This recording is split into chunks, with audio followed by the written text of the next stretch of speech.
আইস শব্দটি বাক্যে নাউন হিসেবে ব্যবহৃত হয়, যার অর্থ হচ্ছে বরফ, তুষার, আইসক্রিম, জমাট বাঁধা চিনি, জমাট বাঁধা মিষ্টান্ন, সংযম, দমন ইত্যাদি।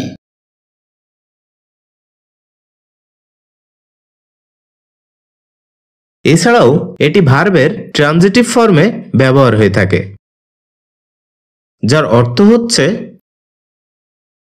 বরফ দিয়ে ঢাকা, বরফ দিয়ে ঠান্ডা করা, জমাট করা, জমাট বাঁধানো, জমাট বাঁধা চিনির আবরণ দেওয়া ইত্যাদি।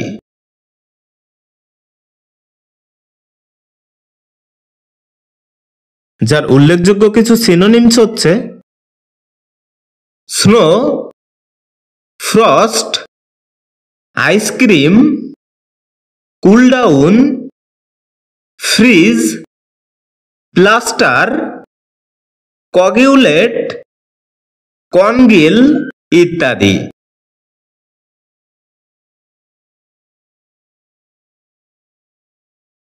যার উদাহরণস্বরূপ আমরা বলতে পারি add some ice in the drink।